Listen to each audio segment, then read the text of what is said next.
The seal on Archive Crate 7 broke on a Tuesday, which was not supposed to happen for another 40 years. I know the exact day because I logged it the way. Logged everything. That was my function. Havard Olson, Archivist 3rd Tier. Commission for the Preservation of Interstellar Historical Record, not a diplomat, not a soldier, not anyone they. Sovereignty Commission would remember when they assembled at midday to vote on the formal exile of Earth from the interstellar community. I was the man in the basement cataloging the dead. I was also, as it turned out, the only one in the building that day who had read the warnings they left behind, and the only one who understood when I finished reading them that there was no time left to wait for the right meeting to say so. Crate 7 had come in with the rest of the Vithrani hegemony's final record 6 months prior, 38 crates acid, sealed stamp with the three-pronged emblem of a civilization that no longer existed. The Vithrani were gone. Their home system had been swallowed by a stellar expansion event 200 years ago. But their bureaucracy had outlasted them. The way bureaucracies do, maintained by 3 success species who inherited the filing obligations along with the debt. The records arrived in good order. Crates 1 through 6 opened on schedule. Crate 7 had a micro fracture in the lower seal plate, and when I pressed my thumb to the release panel on a Tuesday morning with a cup of cold-pressed green tea on the shelf beside me, it exhaled a breath that was not quite air, more like the long sigh of pressurized nothing, and the lock mechanism disengaged 2 generations early. I noted it in the intake log.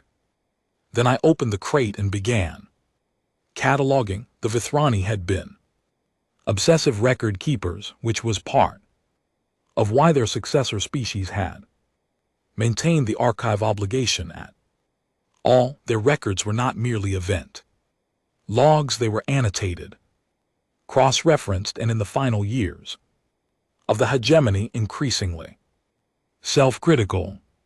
The files from the last 40 years of Vithrani governance were thick with internal commentary, minority dissents, and the kind of careful institutional doubt that only surfaces when a body already suspects that it has made a catastrophic error and is slowly beginning to understand that the error cannot be recalled. The file I opened first was labeled in Vithrani administrative shorthand that translated roughly as Final Internal Circular Distribution Senior Council and above. Subject: reconsideration of Vote 7741. Vote 7741. I had to pull the reference index to find it.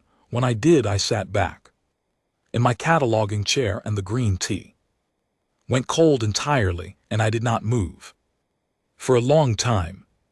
Vote 7741 was the Vithrani Hegemony Council's decision, passed by near unanimous margin 163 years before the civilization ceased to exist, to formally exile the human species from all hegemony-affiliated interstellar commerce, treaty framework, and legal standing. The circular I was holding was written 40 years after that vote. I read it, then I started reading the others. I should be specific about what the Sovereignty Commission was doing that Tuesday, because the distance between the basement archive floor and the commission chamber above was not only architectural. The commission occupied the upper tiers of the Accord Citadel, a structure whose exterior was genuine polished stone from 4 different settled worlds, a deliberate architectural statement about the weight of accumulated civilization. My workspace was 2 levels below the loading dock. The building's gravity of purpose ran downhill in a literal sense. The closer you were to the sovereignty floor, the more the institution believed you mattered. The commission had 43 voting members, drawn from the 7 major species confederations currently recognized under the interstellar continuity accords. The chair was first arbiter Dovthan Saz, a Coltree statesperson of approximately 90 years who had been on the commission for three decades, and who had in that time developed a quality of institutional certainty that I had observed in only the most senior officials, the total comfort of a mind that has confused familiarity with understanding. I am being precise, not unkind. I had catalogued the careers of people like Arbiter Saz across 6 species and 2 centuries of records. The failure mode was consistent. The item before the commission that Tuesday was Resolution 1194, the formal permanent exile of the human species from the interstellar continuity accords framework, not a sanction, not a trade restriction, full exile, the removal of every legal standing, every treaty protection, every recognized right of presence in designated interstellar corridors. The language was technical as it always was. The effect was not once passed. Any human vessel in accords designated space could be boarded, seized, or destroyed without triggering the intervention clause. Human colonies under accords adjacent protection would lose that protection. The sovereign quarantine zone, established around 17 systems within reasonable transit of the human home system, would expand to include those systems. Human beings as a legal category would cease to exist under the framework that governed 82% of known settled space. It was the most significant vote the commission had taken in 40 years. The stated grounds were accumulated a series of human diplomatic disruptions over the past decade, refusal to submit to the commission's jurisdictional reach, confirmation process, the deployment of human military vessels in 3 contested corridors without accords, notification, and the matter of the Dovenhall Station incident, in which a human trade representative had physically removed and retained a binding treaty document during a session, an act the commission had categorized as institutional assault.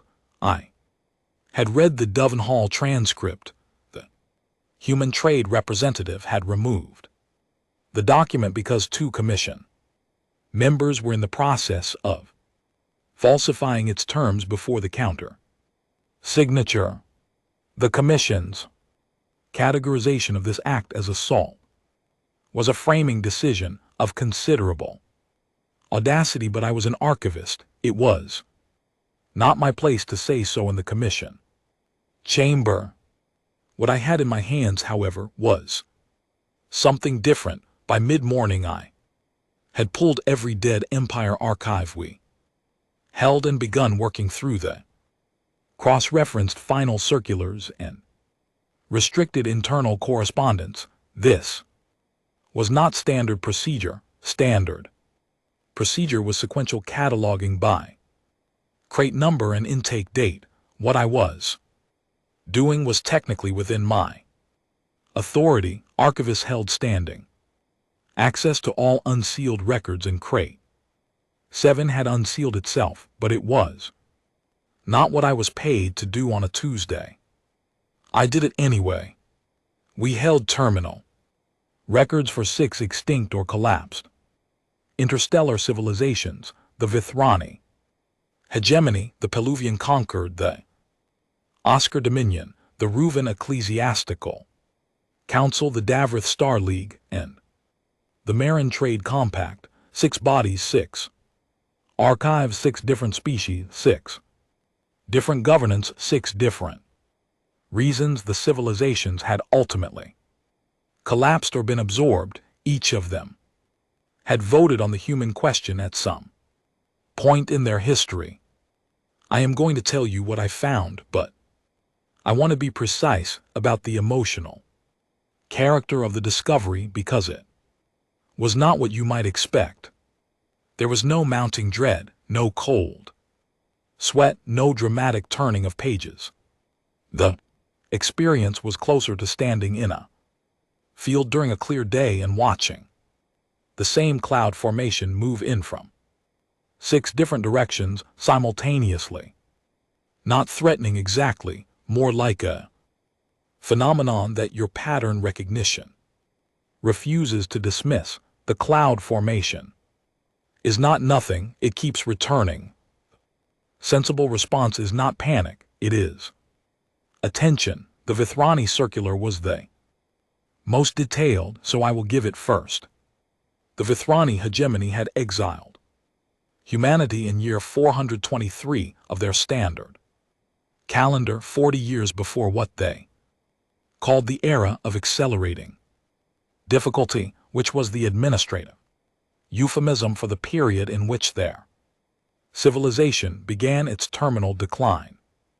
The exile had been procedurally straightforward, a council vote, unanimous following a multi-year campaign by a senior policy faction that argued humans were an unquantifiable instability factor in the hegemony's commercial and political calculus. Humans at the time of the vote had been present at exactly 2 hegemony council sessions, had signed 1 minor navigational treaty, and had, in the estimation of the faction's lead document, demonstrated a consistent pattern of refusing to accept the defined terms of their position, which was, I noted, a remarkable way to describe a species that had simply kept asking for equal treaty standing instead of the associate observer status the hegemony offered. The internal circular, 40 years later, the one I was holding when the green tea I went cold, had been written by a Vetrani senior counsel named Orvith Dallon, who had spent 30 years in the foreign relations apparatus and who wrote the way people write when they are no longer trying to protect their career. It was addressed to the hegemony's final sitting council chair and 4 senior advisors. It was never formally acknowledged. Its distribution stamp showed it had been read by all 5 addressees. Relevant section, the one I have replayed in my memory more times than I can count in the years since, read as follows: we voted them out of the framework in order to control the variables. We understood them well enough, we thought, to predict their trajectory absent the framework's restraints. We were wrong about the prediction, and we were wrong about the understanding. In the 40 years since Vote 7741, the human territorial presence has expanded by a factor of 11. Their fleet capacity, as best our intelligence apparatus can now assess, exceeds any single hegemony fleet zone. They have established 11 separate bilateral treaties with species we once counted as exclusively aligned with hegemony interests. None of this was visible from the council chamber. None of it was accounted for in the projections. We removed them from the board, and they built a different board. That last sentence, I read it 4 times, then I went it to the Peluvian Concord files.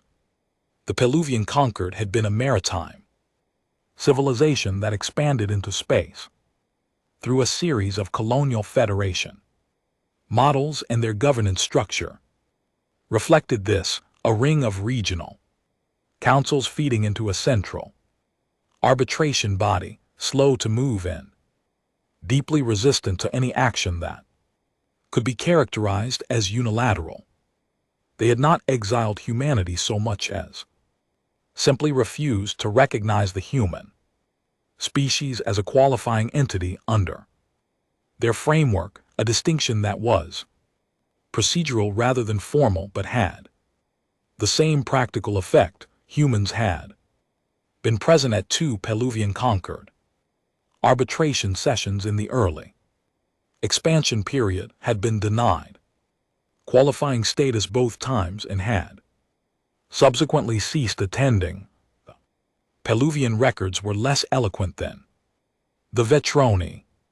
Their administrative language was dense with cross-references and conditional clauses, and the internal correspondence from the final decades of the conquered was largely concerned with the question watching of resource allocation in an era of contracting margins. But there was a working group report commissioned by the conquered's final arbitration chair, dated approximately 80 years after the denial of human qualifying status, that was relevant. The report was tasked with assessing why several conquered affiliated trade corridors had experienced a significant decline in traffic over the previous 2 decades.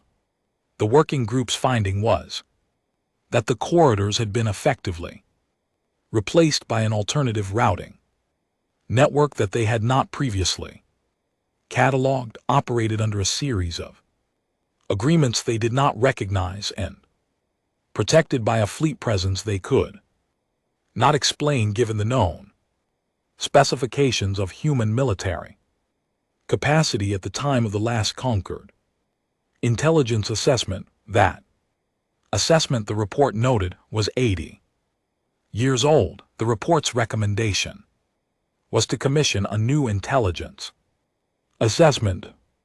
There was no record of one being commissioned. The conquered had collapsed into factional dissolution 15 years later. I noted the date. I also noted something in the margin of the working group report's cover page. Brief annotation by whoever had filed the document in the Concord's central archive. It said in the Peruvian commercial shorthand, filed for record. No action taken. 4 words in the margin of a document that had tried, in the dense and careful language of bureaucratic concern, to say that something was wrong. No action taken. Filed and left for someone like me to read a century and a half afterward. I moved to the Oscar files. The Oscar Dominion was the most straightforward. They had declared humanity a non-entity under their legal framework after a border incident in which a human surveying vessel had entered a system that the Dominion claimed as sovereign territory and had refused to depart when ordered. The human vessel had remained in the system for 11 days, completing its survey, then departed without engaging, without communicating further, and without incident. The Oscar Dominion had classified this as an act of defiance and had issued a formal declaration removing all human legal standing in Dominion space.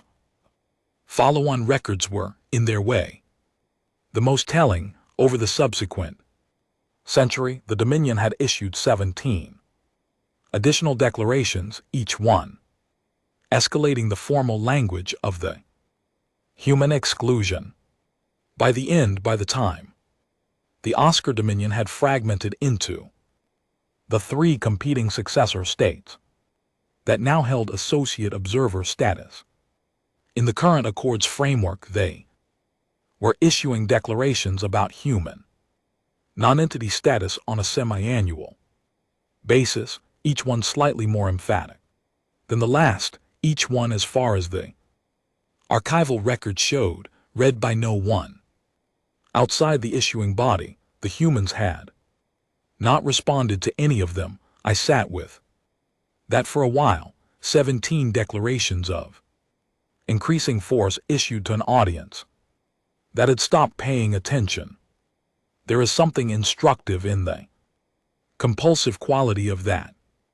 A body that knows at some level that its declarations are not producing the effect they are meant to produce and responds to that knowledge not by examining the premise of the declarations, but by issuing more of them louder. The declarations were not about the humans anymore. I think they were about maintaining, for the benefit of the Dominion's own internal audience, the appearance that the humans were contained, that the declaration had force, that the category held. There was a final internal memo from the Dominion's last sitting arbitration council, written in the days before the formal dissolution vote.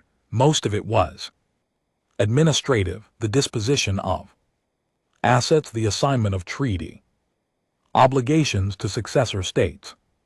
Near the end, there was a paragraph that had been written by hand in the margin, in a script that the translation apparatus identified as belonging to one of the council's senior members. It said, "We have been issuing declarations to an audience that stopped listening long ago. I do not know when they stopped. That is the problem." I photographed the margin note and added it to my working file. The Reuven Ecclesiastical Council had formally excommunicated the human species, their term following a theological dispute about the status of non-aligned sentient life under the Reuven cosmological framework. The dispute had been triggered by a human academic who had attended a Reuven symposium as an observer and had asked during a question period whether the cosmological framework's exclusion of non-Reuven sentient life was a theological position or a political one.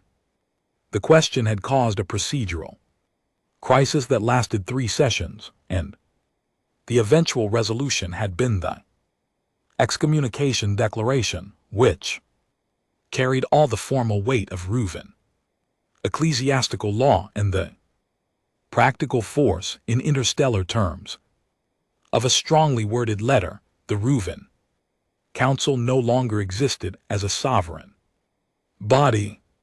It had been absorbed voluntarily into the Davarath Star League, approximately 140 years later, after a period of sustained internal decline that their own records attributed, in the main, to the progressive loss of commercially significant relationships with species who had chosen to develop alternative frameworks for navigating contested theological and governance questions. The human academic I found in a footnoted published question and the procedural crisis as part of a broader work on interstellar institutional resistance to external scrutiny. It had been translated into 4 non-human languages within a decade of publication.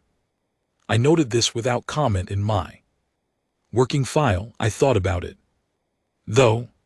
A species that responds to formal excommunication not with outrage, not with a counter-declaration, but with a published academic paper. There is a particular quality of confidence in that, the confidence of someone who does not need the institution's recognition to conduct their work, and who finds the institution's response more interesting as a data point than as a threat. The Davarath Star League was the one that required me to sit still for a while. The Davarath were a militarist civilization, not aggressive in the expansionist sense, but organized around the premise that security was the primary value and that all other political goods were contingent on its maintenance. Their Star League had been one of the most capable military bodies in the settled galaxy during its peak period and their governance structure reflected this: a council of military sector leaders, a civilian advisory body with limited formal authority, and a supremacy clause that gave the military council final authority in any matter determined to touch on security questions. The Davarath had not simply exiled humanity. They had done something considerably more considered. They had assessed humanity, determined that humanity represented a Category 3 security ambiguity, and placed the species under a formal quarantine protocol, a legal and military structure that restricted human movement, communication, and treaty formation in Davarath adjacent space, and that required the Davarath fleet to maintain a constant observation posture along the quarantine boundary. The protocol had been in effect for approximately 60 years when the Davarath Military Council commissioned a comprehensive security review. I had the full text of that review. It was 140 pages, and the section relevant to the human question began on page 87. I will summarize because the full section ran to 12 pages of dense military analytical prose. The review found that the quarantine protocol had consumed, over 60 years, approximately 14% of the Davarath fleet's operational capacity, ships assigned to boundary observation, resupply runs to observation stations, administrative staff processing the constant stream of data from the quarantine perimeter. It had also, the review found, required the Davarath to decline 12 bilateral security agreements with other species during the period in question because the terms of those agreements had included provisions that would have required sharing quarantine zone intelligence with partner species, which the protocol forbade. In exchange for this expenditure, the protocol had, and I am quoting directly from page 93, successfully restricted human movement in sectors representing approximately 8.3% of their actual operational theater, while human activity in the remaining 91.7% has proceeded without impediment or observation. The review recommended maintaining the protocol. I noted that recommendation and went on, but I came back to it because there was something in that recommendation that sat in the room with me, not the percentage though. The percentage was stark enough. It was the recommendation itself, a military council that's just with its containment mechanism covers 8.3% of the thing it is meant to contain and recommends maintaining it. The explanation has to be that the mechanism was never truly about the humans. It was about the council's ability to tell itself a certain story about the humans, a story in which they were contained, bounded, manageable. Reducing the mechanism would have meant reducing the story.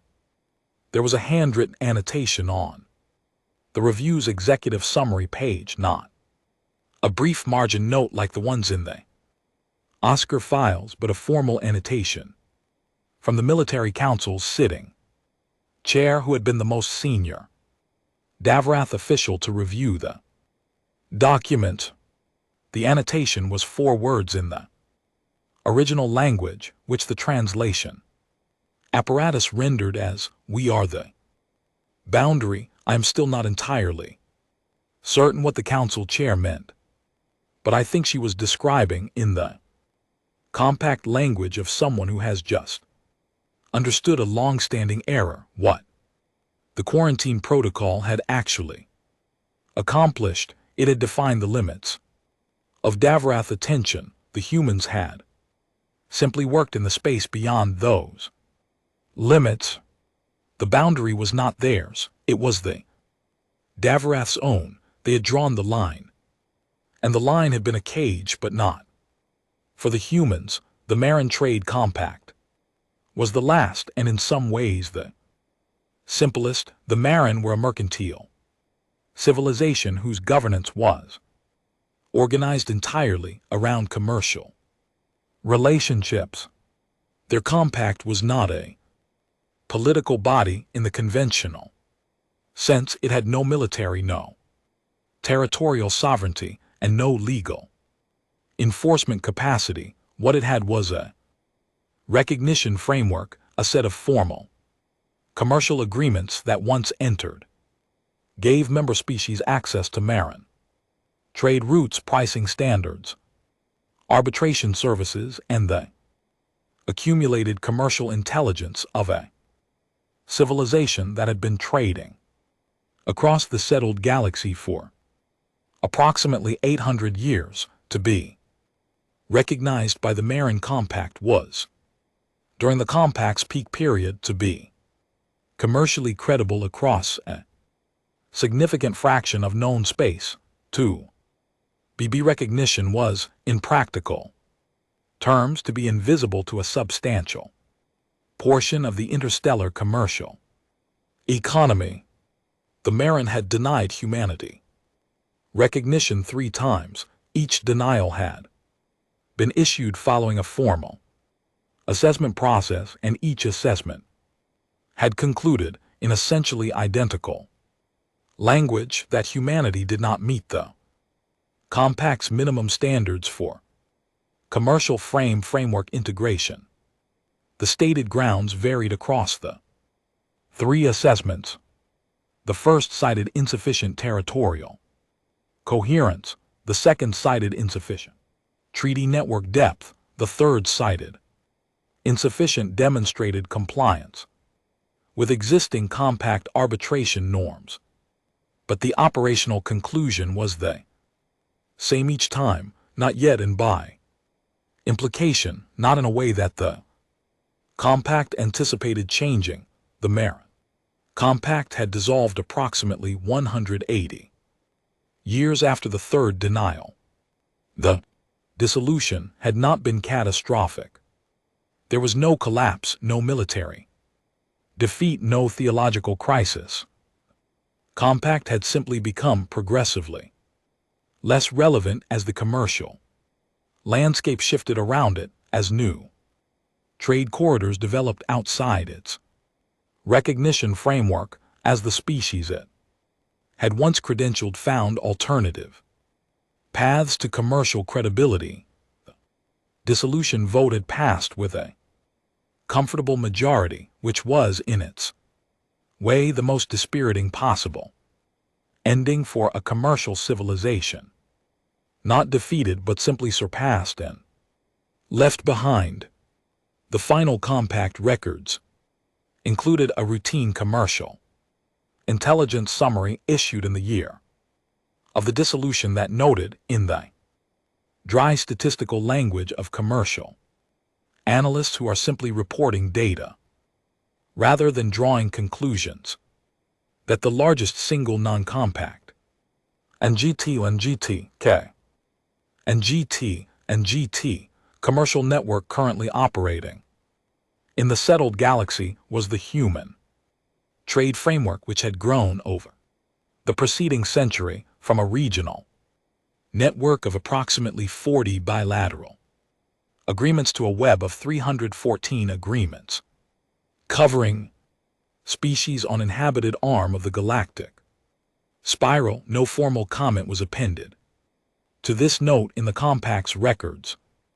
No annotation, no marginal observation, no internal circular. It had been filed, read, and left to sit in the archive. I logged it the way I logged everything. Then I sat for a moment in the basement of the Accord Citadel and looked at the 6 dead Empire files spread across my cataloging table, and I understood what I was looking at. Not a coincidence, not 6 isolated decisions, a pattern that was not difficult to read once you had the full set: 6 civilizations, 6 formal acts of exclusion, 6 sets of terminal records that contained, each in their own language and register, the same essential admission. We acted on an understanding of humanity that was accurate at one moment and became, without our noticing, a map of a place that no longer existed. We drew the line and watched the line, and the humans built a different board. The midday vote was in 3 hours. I took the stairs. There is an elevator in the Accord Citadel, reserved for commission members and their delegations, and there are service corridors used by administrative staff. I was neither a commission member nor, strictly speaking, in service corridor territory with 6 archive crates on a transport dolly, but the rules governing archivist access to the commission floor were less clear than you might expect, primarily because no archivist had ever found it necessary to go there with urgency before. The security officer on the commission floor landing was a cult 3 named Vester, who I had passed twice in the corridor over my 6 months in the basement, and who had never spoken to me. He looked at the dolly, at the crates, at me, and asked with the practiced economy of someone who is not paid to be surprised what I thought I was doing. I told him I had materials for the Commission's consideration under Section 14 set of the Accord's Archive Accessibility Clause, which allows any accredited archivist to submit materials deemed relevant to an active commission proceeding. He looked at me for a long moment, then he asked if the chair had been informed. I said that I was informing the chair. Now, there is a quality of authority that exists entirely in the confidence of a statement, independent of any formal standing behind it. I have observed it in commission members, in military attaché, in the rare human diplomat who had appeared before the commission in the years of my tenure. I did not possess it naturally, but I had spent years reading the records of people who did, and I had absorbed something of the grammar of it.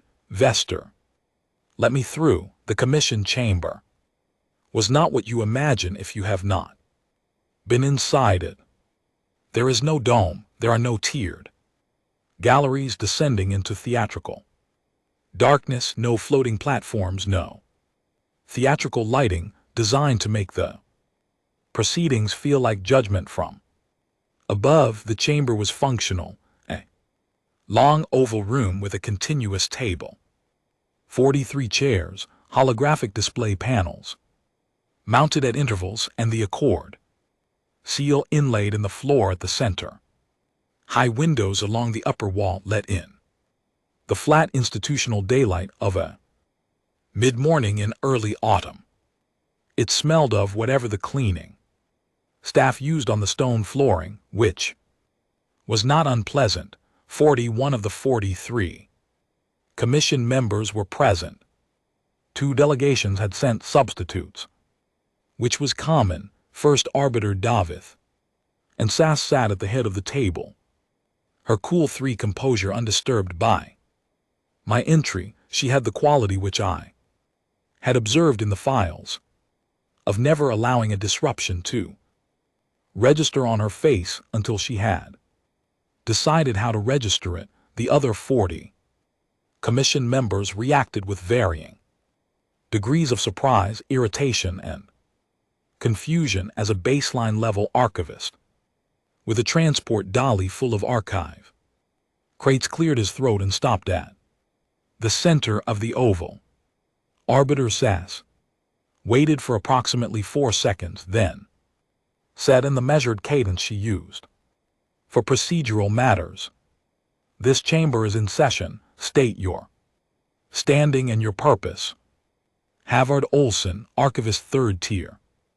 Commission for the Preservation of Interstellar Historical Record. I placed my hands on the handle of the dolly. Section 14 says submission. I have materials relevant to the matter under consideration. There was a pause. The Commission's senior procedural clerk, Varathi, named Corvus, who I had interacted with twice and who had a precise understanding of the Accords' archive provisions, looked at the arbiter. The arbiter looked at me. Then she said, "Proceed, archivist." I brought the first crate to the table and set it down. Vithrani had Gemini terminal records. I said, "Archive. Intake 6 months prior. Unsealed this morning under standard preservation protocol." I set the second crate beside the first. Paluvian Concord Terminal records. Asgard Dominion Terminal records. Third and fourth crates. Reuven Ecclesiastical Council, Davarith Star League Marin Trade Compact. Fifth, sixth, 6 crates on the commission table. The Accord seal was partially visible between them. Arbiter Saz watched this with a patience that I recognized as the kind that is waiting for a point to arrive so it can be addressed and dismissed. Archivist Asen, the Commission is aware of its archive obligations. Please specify the relevance to the current proceeding. I opened crate 7 and removed the Vithrani final circular. I placed it in front of the arbiter and opened it to the relevant section. Each of these 6 civilizations formally removed humanity from their legal and treaty frameworks.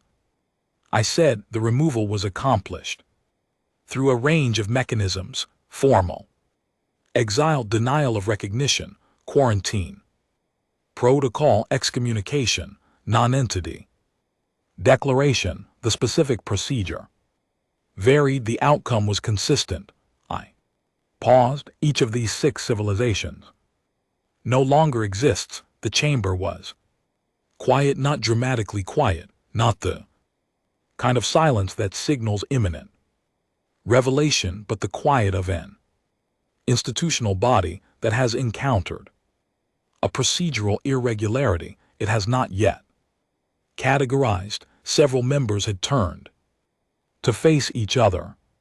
The delegate from the Paluvian Successor Confederacy was looking at the crates the way you look at an object when you're trying to determine that whether its presence in the room changes what kind of room you are in. The military bloc representative, a tall Davarath successor state official whose institutional lineage ran directly through the Star League, had gone very still. I noted all of this in the compressed way you note things when you know you are going to need to remember them and that you may not have long. Arbiter Sas said, "The Commission is aware that several of these civilizations have records on the human question. Their collapse or dissolution has multiple documented causes." "Yes," I said, "I am not claiming causation." The arbiter's head tilted fractionally. "Then what are you claiming?" I thought about Orvith Dallon writing his circular 40 years after the vote that no one had revisited. I thought about the Davarath Council chairs forward annotation and what it had taken to earn it. I thought about the Marin analysts filing their final commercial intelligence summary in the year of the dissolution, noting the size of the human trade network without comment, without conclusion, filing it and leaving it for someone else to read later. I am not making a claim, I said, I'm making a submission. 6 civilizations, 6 decisions, 6 sets of terminal records. The records are in the crates. The Commission can review them. I stepped back from the table. I'm noting for the procedural record that each of these bodies produced internal documentation, in some cases decades after the relevant vote that concluded in varying degrees of clarity that they had miscalculated the human question, specifically that the act of removing humanity from the framework had not produced the conditions they anticipated, and that their subsequent assessment of human capacity had remained anchored to the state of human development at the time of the removal rather than to the state of human development at the time of the assessment. I let that land. The military bloc representative had leaned forward almost imperceptibly. Two members near the end of the table were conferring in quiet voices. The procedural clerk Corvus was writing. In each case, I continued, the body that issued the removal acted on what it believed was an accurate and current understanding of the human species. The terminal records indicate that by the time the error was identified, internally, the error was no longer correctable. I looked at the arbiter. Steadily, I am noting this. The commission may proceed as it determines appropriate. I have no authority to advise the vote. I am an archivist, then, because it was the one thing I could do that had any weight. Beyond the procedural, I added, Crate 7 unsealed itself this morning. The relevant circular is on top, marked with a blue tab. I would recommend the arbiter read the section beginning on page 4 before the vote proceeds. Arbiter Sass looked at the circular. She looked at me. There was something behind her institutional calm that was harder to read than irritation or dismissal. Something that a person looks like when a category of thing they have encountered before has arrived in a form they did not expect. We will take a recess, she said. The recess lasted an hour and 40 minutes. I know because I sat in the waiting corridor outside the commission floor with the empty transport dolly, the crate still on the commission table, and the awareness that I had done the only thing I was positioned to do, and that the doing of it did not guarantee the outcome. I'm not going to pretend I was calm. I was not calm in the sense of being unaffected. I was calm in the sense of having already arrived at the place past which there was nothing further to arrive at. I had found the pattern. I had brought it to the people who needed to see it, whether they would see it or whether they would see it and choose to proceed anyway was not within my authority to determine. Through the waiting corridor's single window, I could see a fraction of the citadel's exterior courtyard, and beyond that, the upper edge of the city's commercial district, and above that, the flat gray with high cloud cover, the kind of overcast that does not threaten rain so much as describe an absence of direct light. Nothing was visible through the cloud cover. The sky was simply gray. Corvus, the procedural clerk, came out once to ask if I needed anything. I said I did not.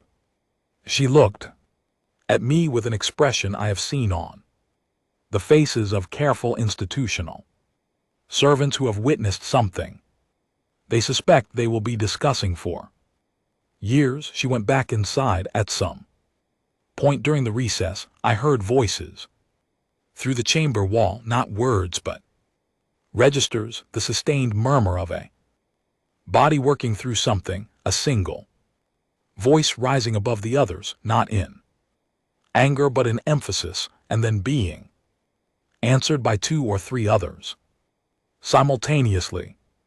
A period of silence that lasted long enough to be intentional, more murmuring than the flat procedural silence of a body preparing to reconvene. I thought about the Vethroni, and about Orvith Dallon, and about what it must have felt like to write a circular that was read and acknowledged, and ultimately filed and forgotten.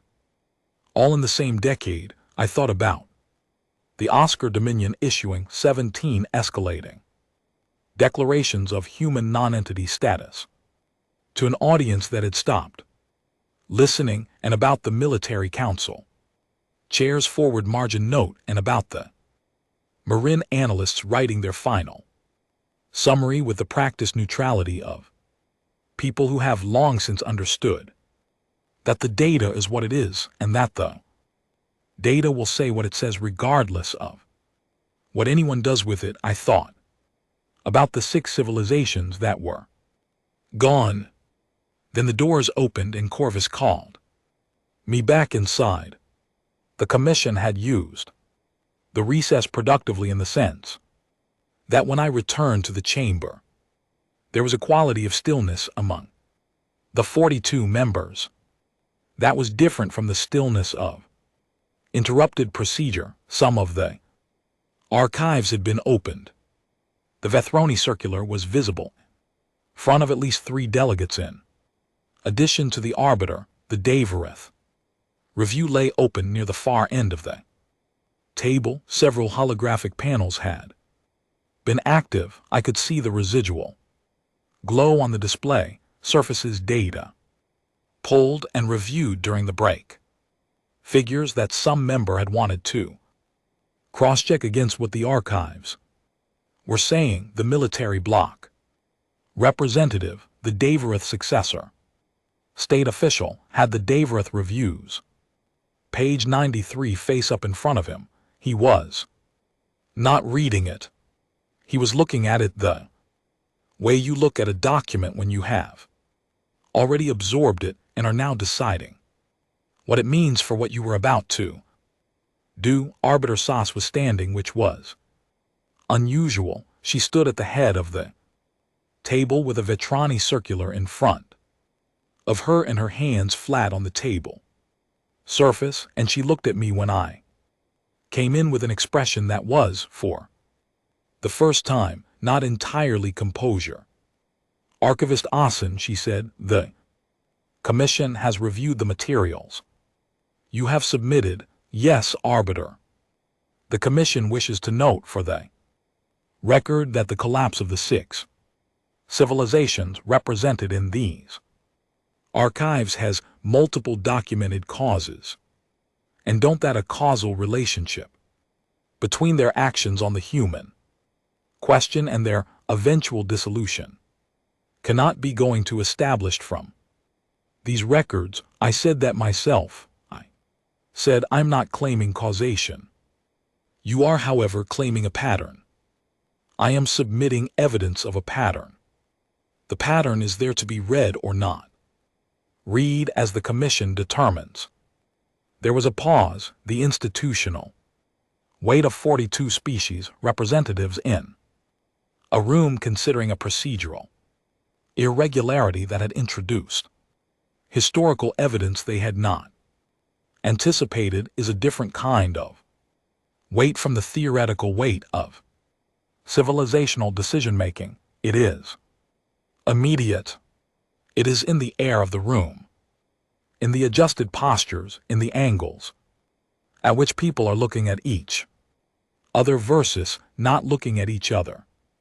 The commission, Arbiter Sauce said, has questions about the human status under the current Accords framework as it exists today, not the historical record, the present status. I can speak to what the archive record shows. I said I am not an intelligence officer. I can't speak to current operational data. You are an archivist. She said it carefully, the way someone says a title when they are thinking about what the title means and finding it more than they expected. What does the archive record show about the current status of the human species? I thought about how to answer this during the recess. The most recent entry in our active record for the human Species dates from 11 years ago, I said. It is a summary of SHV human trace network expansion filed by the Commission's own commercial assessment office. It describes a network of approximately 208 bilateral agreements. I paused. The Marin Compact's final commercial intelligence summary, filed in the year of their dissolution, described the human trade network as encompassing 314 agreements. That document is 112 years old.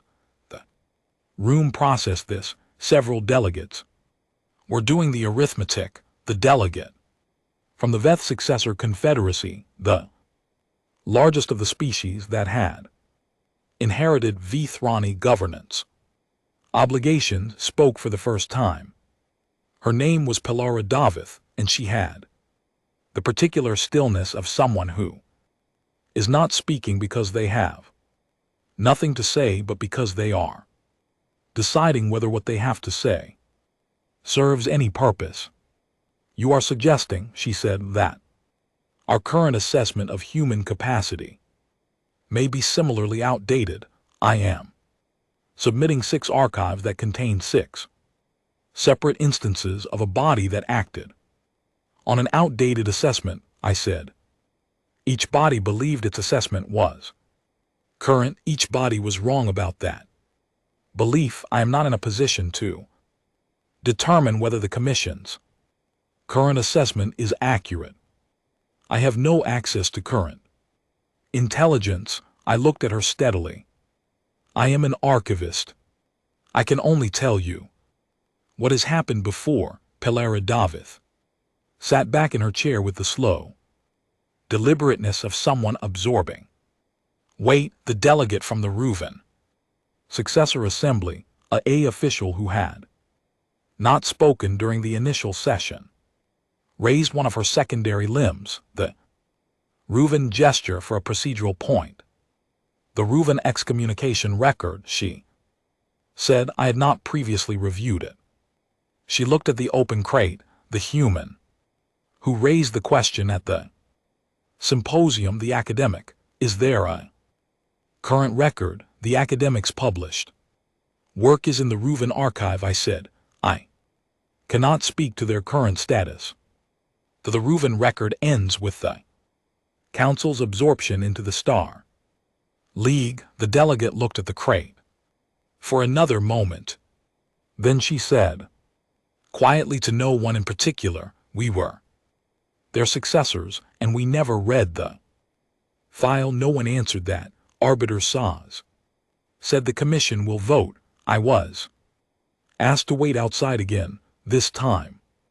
The recess lasted 11 minutes, I counted them. The corridor outside the Commission floor had a clock display mounted near the elevator, a standard institutional timepiece, the kind that marks hours and fractions without comment. I watched it, 11 minutes, and by my count, somewhere between 20 and 30 seconds, 11 minutes to vote on the formal exile of a species from 82% of known settled space.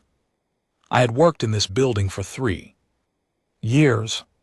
I understood that the Commission was an efficient body and that the arbiter ran her sessions with the procedural economy of someone who believed that time spent deliberating past the point of decision was time wasted. I also understood that the speed of the vote told me something about the distribution of conviction in that room.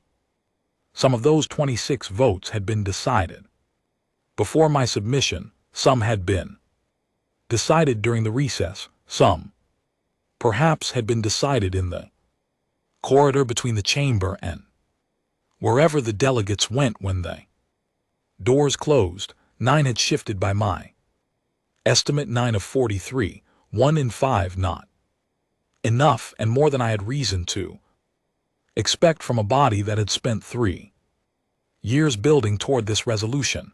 I thought about that as I walked back to the basement. The vote passed. I want to Be direct about this because I think any account that softens it into something that did not happen would be a different kind of lie from the Oscar Dominion 17 declarations, but a lie in the same family. Resolution 1194 passed by a vote of 26 to 17 with no abstentions. The formal exile of humanity from the Interstellar Continuity Accords framework was registered, sealed, and transmitted to all member bodies in the standard distribution. The 6 archive crates were returned to me for cataloging and restorage. Arbiter SAS. Read the resolution into the formal record with the neutral procedural cadence she used for every formal act. And the chamber proceeded to the next item on the session agenda. The 17 dissenting votes were not nothing. Before the submission, I had been told by Corvus over the brief conversation we had in the corridor that the projection was 31 in favor, 12 against. The archives had moved 9 votes. Whether that was a testament to the persuasive weight of historical evidence or to the procedural's disruption of an archivist appearing with a transport dolly at an inopportune moment, I could not say. 9 votes not enough, but not nothing. I took the crates back to the basement and cataloged them. Then I sat at my desk with the intake log and wrote the entry for the day's events. Crate 7, Vithrani Hegemony Terminal. Records unsealed under standard protocol, cataloged, submitted under Section 14C to commission proceeding. Return post proceeding, standard notation, nothing unusual in the language.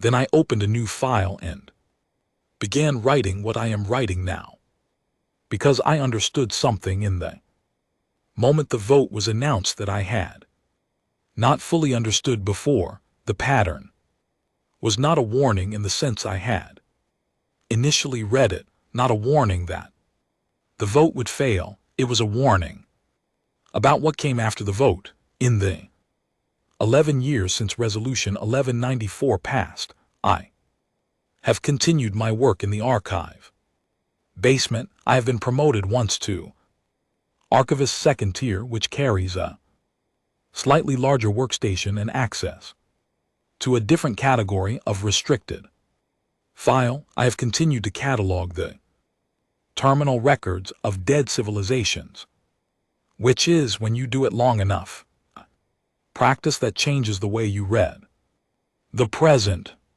not with despair and not with the particular arrogance of someone who believes they have identified an inescapable cycle, simply with attention, the way the Marin analysts wrote their final commercial summary, with the neutrality of people who understand that the data is what it is. What the data is in the 11 years since the vote is this: the Commission's Commercial Assessment Office filed its first revised estimate of human trade network activity 8 months after Resolution 1194. It found that the network, which had been assessed at 208 agreements in the 11-year-old prior estimate, had, in the 11 years since that estimate was compiled, expanded to 361 agreements. The new assessment included a notation that 37 of those agreements were with species that had previously been exclusively aligned with Accords member interests. The Commission noted the assessment and filed it 14 months after Resolution 1194. The first formal dispute arose between an Accords member and a human-affiliated vessel over the right of transit in a corridor that the exile resolution had placed within the sovereign quarantine zone. The human vessel had transited the corridor without notification, which was now illegal under the exile resolution. The Accords member had attempted to intercept the vessel. The intercept had not succeeded, not because of conflict, but because by the time the intercept order was communicated through standard chain of command channels, the vessel was no longer in the corridor. The Commission's legal office filed a formal violation notice. There is no record of it having been received or acknowledged. I noted this. I also noted that the language of the legal office's violation notice a structural resemblance to the Oscar Dominion's third formal declaration of human nonentity status, not the same words, the same shape, the confident formal assertion of a consequence that the asserting party did not have the operational capacity to enforce. In the second year, the Commission's border monitoring apparatus reported an unusual pattern in sovereign quarantine zone sensor data, intermittent contacts at the outer perimeter that could not be resolved into ship identifications using the Commission's standard transponder protocols. The contacts were not hostile, they were not communicating. They were present and then not present, and then present again in a different section of the perimeter. The monitoring report classified them as sensor anomalies pending further investigation. I read the monitoring report because a copy was routed to the archive office as part of the standard distribution for all Commission intelligence outputs. I read it and I thought about the Davrath Star League's quarantine protocol and about the 14% of fleet capacity consumed by 60 years of boundary observation, and about page 93's finding that the observation had covered 8.3% of human operational activity. I did not write anything in the margin of the monitoring report. I filed it and noted the date in the third year after Resolution 1194, the Commission's intelligence summary, the first one I had access to through a reclassification that extended archivist's second tier access to certain diplomatic intelligence categories, noted that human presence in accords adjacent space had increased by approximately 40% since the passage of the exile resolution.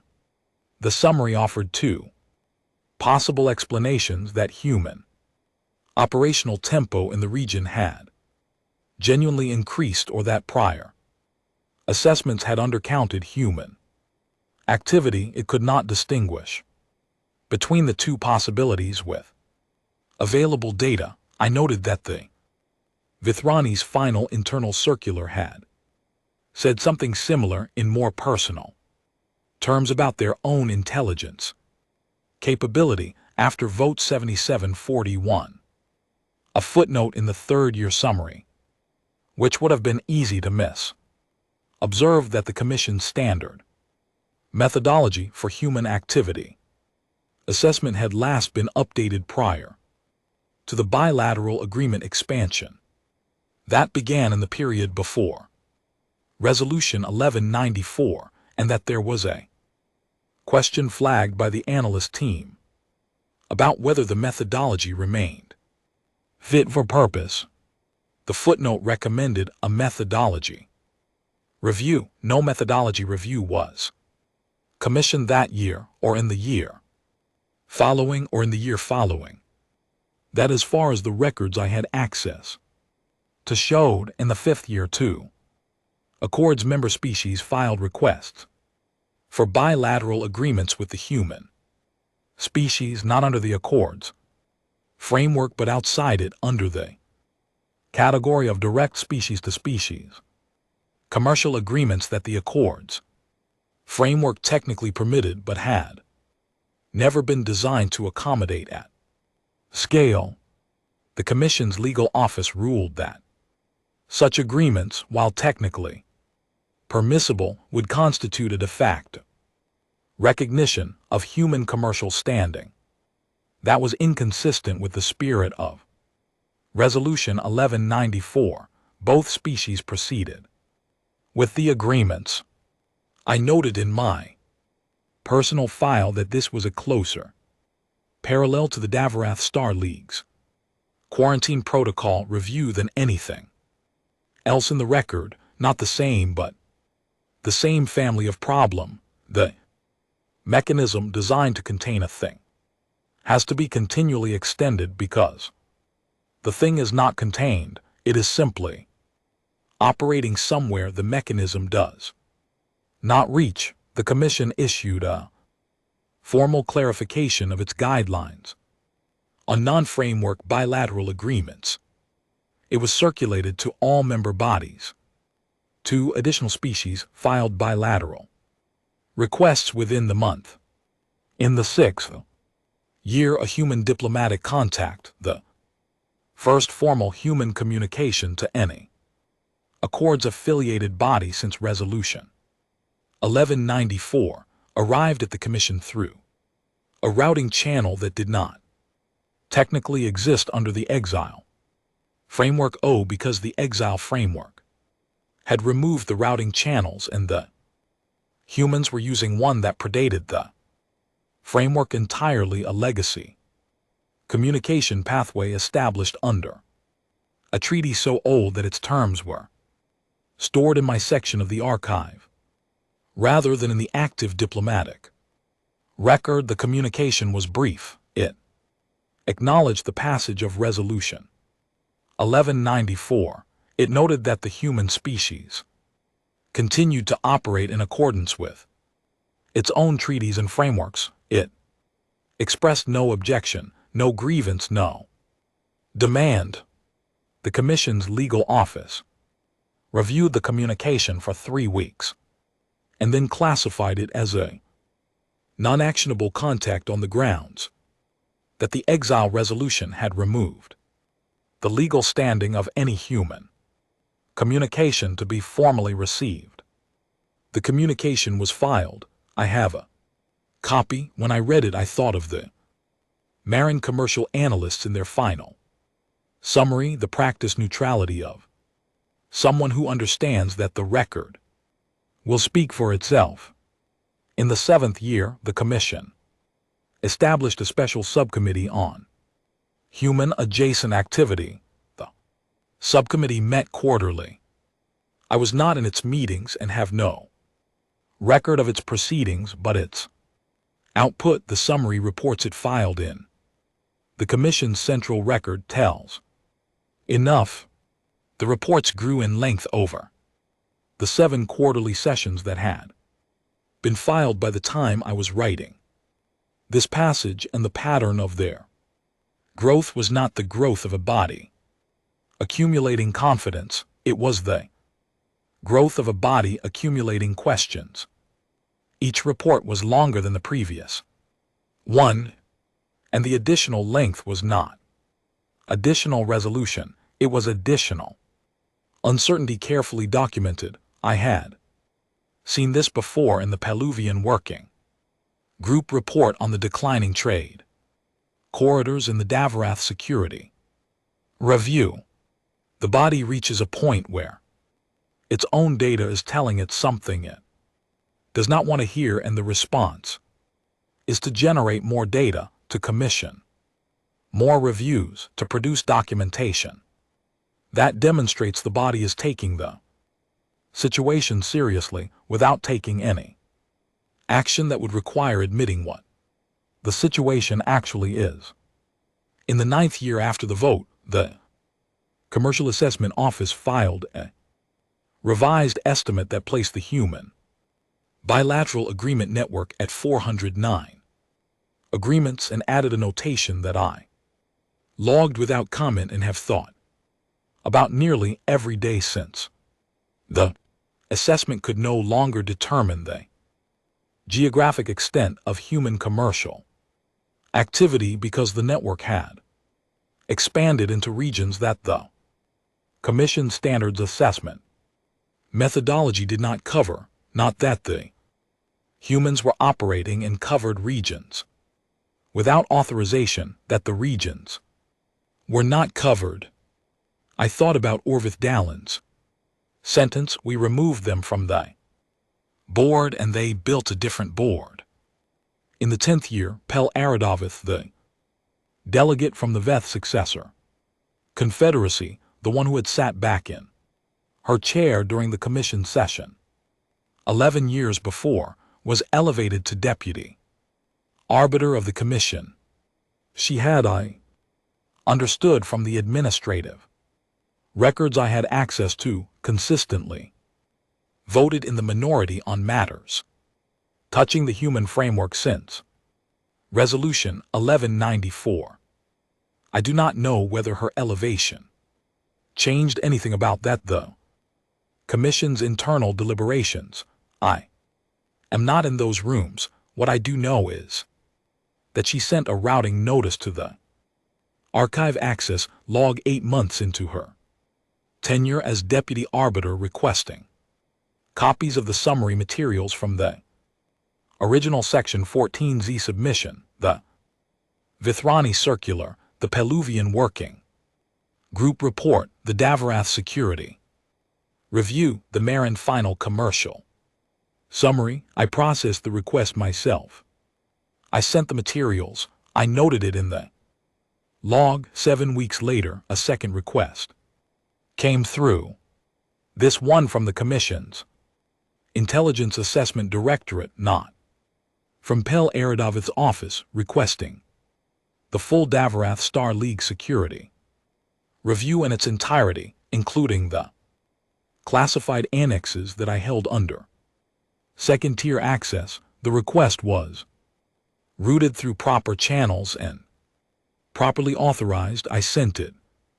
Timing of the two requests. Polara Davids's review of the summary materials followed 7 weeks later by the Intelligence Directorate's call for the full Davarath document.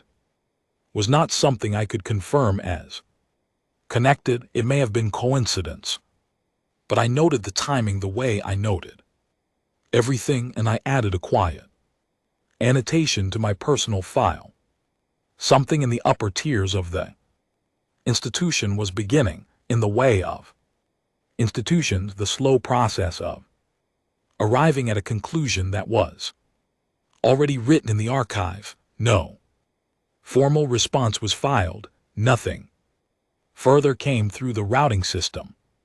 But the request was there. Someone in the upper tiers of the institution had gone looking for the record. That is not nothing. That is the way institutions change, not in single votes, not in procedural disruptions by archivists with transport dollies, but in the slow accumulation of individuals who have read something they cannot unread, who carry it with them into the rooms where the decisions are made, and who, when the moment comes, vote differently than they might have otherwise. I do not know if the moment will come in time. I am going to describe what I saw through the archive basement's single exterior window on a Tuesday evening in the 11th year after Resolution 1194, which was the same Tuesday that the Commission's Subcommittee on Human Adjacent Activity filed its 8th quarterly report, the one that the Commission's Intelligence Office had, I later learned, spent 3 weeks delaying because they were not certain how to categorize what they were describing. The window looks west in the late afternoon and evening when the cloud cover permits. It catches the last of the daylight. I had been working late, cross-referencing the Peluvian Concord's commercial corridor files against the current trade route mapping, because there was a question in the subcommittee's latest report about corridor usage that thought I might be able to contextualize from the Peluvian records. I had not eaten since mid-morning. The grain tea on my shelf had gone cold again. At approximately the 17th hour, The cloud cover broke in. I saw the sky. I want to be precise about what I saw because precision is the thing that distinguishes a fact from a story that contains a fact. What I saw was this in the western sky at a distance and altitude that placed them outside the atmosphere but within the visible range of an unaugmented eye. On a clear evening there were shapes. The shapes were ship-sized.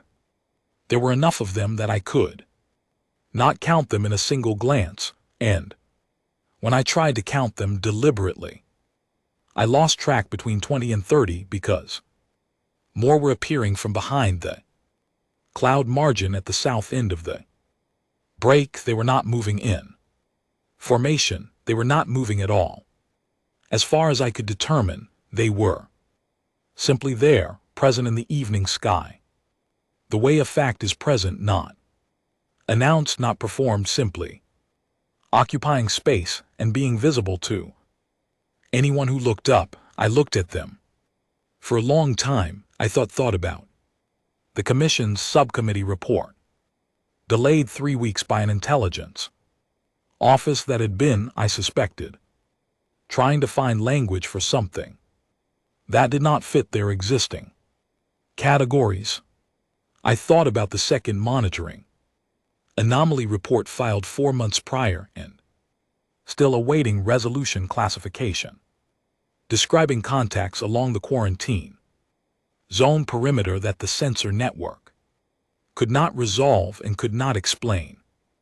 I thought about the Deathworlders military recommendation to maintain the protocol that covered 8.3% of human activity and about the council chair's forward annotation, and I thought that whoever had written those forewords, "We are the boundary, we are the break," might have understood in the moment of writing them exactly what I was looking at through this window. The ships were not moving, they were not signaling, they were not positioned in any configuration that suggested imminent action. They were doing what the human diplomatic contact in Year 6 had done, and what the human surveying vessel had done in the Oscar border incident. Century and a half ago, they were simply present, doing what they intended to do, visible to anyone with a window and a clear evening, indifferent to weather. The institution looking out at them had a category for what it was seeing. Then I turned back to my desk and picked up my intake log and wrote the entry. I noted the time, the date, the weather conditions at the time of the break-in, the cloud cover, the estimated number of vessels, their approximate position in the sky, and the duration of my observation. Standard notation, the factual record of what was observable from the archive basement window on a Tuesday evening in the 11th year after Resolution 1194. I thought about the Deathworlders Council chair's forewords, "We are the boundary." I thought about what the Commission's subcommittee report had been trying to describe with 3 weeks of delay and careful language, and about what the ships in the western sky were making unnecessary to describe carefully. Some facts do not require language to communicate. They require only a clear evening and a window that faces west. The cloud cover closed again 20 minutes. Later, the sky returned to gray. Ships were no longer visible, which is not the same as saying they were no longer there. I sat at my desk for a while after the window went gray again. I thought about filing an incident report. I thought about the routing system and the chain of command and the correct procedural pathway for an archivist who observes something from a basement window that may be relevant to an active subcommittee inquiry. I thought about the Oscar Dominion 17 declarations and about the Commission's legal offices, unanswered violation. Notice and about the word that keeps appearing in the terminal records of dead civilizations, not in a single place, not in a single language, but in the accumulated weight of the record. Too late, I did not file an incident report. An incident report would have been accurate and procedurally appropriate and would have been read and noted and filed. And in 40 years or 100 years or in whatever unit of time the institution of this world had remaining before someone opened its crates and read its circulars and sat back in their chair and understood the pattern, it would have been there in the record. Another document that was read and acknowledged and ultimately set aside. What I did instead was this. Then, beneath the standard notation, I opened a new section of the file, not a standard log entry, but the continuation of what I have been writing here, and I wrote the rest. I wrote it the way Orvith Dallin had written his circular, and the way the Oscar Dominion's final council member had written his margin note, and the way the Marin analysts had written their final commercial summary, with the understanding that you are writing for whoever reads it later after the institution that should have read it has already finished making the decision that the document was meant to prevent. You write it anyway because the record is the record, and the record persists. And somewhere in a basement archive in a building that will someday itself be a crate of terminal records, someone will unseal it and read it and understand what they are looking at. Every dead empire that touched the human question left the same warning in its final records. The warning was not about human aggression or human expansion or human duplicity. It was simpler than that and more difficult. They said, each of them, in whatever language and administrative register they used, that they had acted on an understanding of humanity that was accurate at one moment and became, without their noticing, a map of a place that no longer existed. They had drawn the boundary of their attention, and the humans had worked in the past the boundary, and by the time the archive was opened, the space past the boundary had become something none of the dead empires had a category for. The warning is in the record. I submitted 6 crates of it to this commission 11 years ago. The commission voted as it voted. That is in the record too. The ships in the western sky tonight are also in the record. I do not know what they are waiting for. I do not know if they are waiting at all. What I know from the record is that this commission does not know either, and that the specific quality of not knowing, the comfortable uncertainty of a body that has decided the thing it does not understand is less important than it actually is precisely the condition that each of these 6 dead empires described in their own words, in their own final circulars, in the records that came to me in sealed crates, and that I have cataloged and filed, and now set down. Here, the commission voted to exile a species it had never accurately assessed, using an authority it was not large enough to enforce against an entity that had long since stopped needing its recognition. The same action in the same shape that 6 earlier civilizations had taken. The same miscalculation, the same confidence that the act of exclusion would define the excluded. It does not, it never has. The record is clear on this. If the record is read, I am Havard Olson, archivist, 2nd Tier, Commission for the Preservation of Interstellar Historical Record. I have cataloged the warnings of 6 dead empires and submitted them to a Seventh body that voted as if the record did not exist. I have watched in the years since as the seventh body has begun to reproduce in miniature the same pattern of extended declarations, accumulated questions, and slowly dawning uncertainty that the terminal records describe. I have done what archivists do. I have kept the record. The record is the record. Whatever comes next is already in it if you know how to read it. I am reading it still.